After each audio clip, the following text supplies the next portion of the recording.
Hello guys, Radhe Radhe. Welcome back to my YouTube channel. तो ये देखिए, ये जो पीसीएस इतिहास का प्राचीन नोट्स है, तो मैं आज आप लोगों को ये वाला टॉपिक बताती हूँ। पार्ट ये 4 है, पहले पार्ट 3 था। तो अब हम अभिलेख और सिक्के के बारे में अध्ययन करते हैं। तो अभिलेख जो है, अभिलेख पत्थर धातु जैसी अपेक्षाकृत कठोर सतह पर उत्कीर्ण होती थी। मतलब जो पत्थर धातु पर खुदी होती थी, कुछ कोई भी मतलब ऐसे खुद कर कुछ लिख देते थे, तो उसे हम अभिलेख कहते हैं।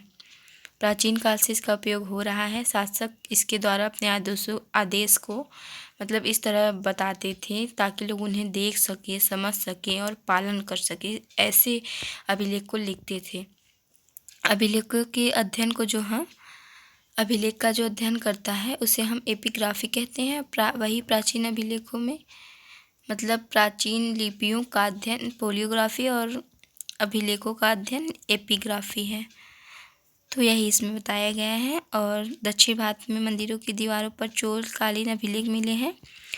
भारत की प्राचीनतम अभिलेख अशोक के हैं, जिसमें सर्वप्रथम जिसको जेम्स प्रिंसेप ने पढ़ा था। अभिलेख सिक्कों की अपेक्षा ज़्यादा प्रामाणिक साक्ष्य के रूप में स्वीकारे जाते हैं, क्योंकि यहाँ राजाओं की घोषणा होती है। तो जैसे अभिलेख का मतलब बस हम इतना ही याद रखें कि अभिलेख पत्थरों पर खुदे होते थे। और मतलब अभिलेख को सबसे पहले जो है जेम्स प्रिंसेप ने पढ़ा था। मेन पॉइंट्स मैंने इस नोट्स में लिखा है, जो आप लोग देख सकते हैं। अभिलेख के अध्ययन को हम एपिग्राफी कहते हैं और लिपियों के अध्ययन को पोलियोग्राफी कहते हैं। फिर अगला टॉपिक हमारा जो है कॉइन्स है, सिक्के अर्थात मुद्रा। भारतीय इतिहास के जानने के सूत्र प्रमुख है। मतलब सिक्कों के द्वारा भी हमें जानकारी मिलती है, यह भी हमारे प्रमुख सूत्र हैं। इससे न सिर्फ तत्कालीन शासकों की आर्थिक स्थिति के बारे में पता चलता है, बल्कि इसके साथ साथ धातुओं व राजनीतिक स्थिति की जानकारी भी मिलती है।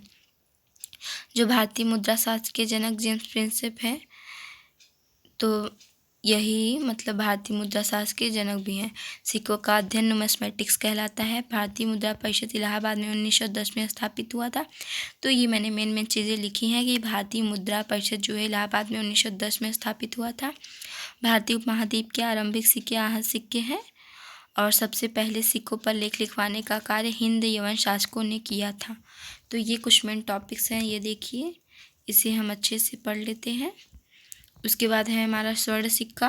तो जो स्वर्ण सिक्का है वह हिंद यवन शासकों ने स्वर्ण सिक्का जारी किया। सर्वप्रथम हिंद यवन शासकों में मीनांडर थे, जिसने स्वर्ण सिक्का जारी किया था। कुषाण शासक में सबसे पहले विम कैनफिसेस ने स्वर्ण सिक्का जारी किया। भारत में अधिकांश इतिहासकार विम कैनफिसेस को ही मानते हैं, क्योंकि उन्हें ही भारत में स्वर्ण सिक्का जारी करने का श्रेय देते हैं, जबकि मीनांडर का स्वर्ण सिक्का कौशाम्बी से प्राप्त हुआ था। तो कुछ नोट्स है कि उत्तर प्रदेश लोक सेवा आयोग भारत में सबसे पहले स्वर्ण सिक्का चलाने का श्रेय जो है विम कैनफिसेस को देता है। मतलब जो उत्तर प्रदेश का लोक सेवा आयोग है वह भारत में स्वर्ण सिक्का चलाने का श्रेय विम कैनफिसेस को देता है। तो ये स्वर्ण सिक्का के बारे में है, और ये सिक्का के बारे में, फिर ये हमारा अभिलेख के बारे में। तो गाइस, मैंने आज इतना ही पढ़ा है, तो मैंने आप लोगों को समझा दिया है, बता दिया है। और ये बहुत ही अच्छी नोटबुक है। अगर आप किसी भी चीज़ की तैयारी कर रहे हैं तो आप इस नोटबुक को एक बार ज़रूर देखें, क्योंकि अगर आपको नोट्स नहीं करना है तो केवल आप इसको एक बार पढ़ ही लीजिए, जितना मैं बताई हूँ, तो आपको बहुत ही आसानी होगा। ठीक है, राधे राधे।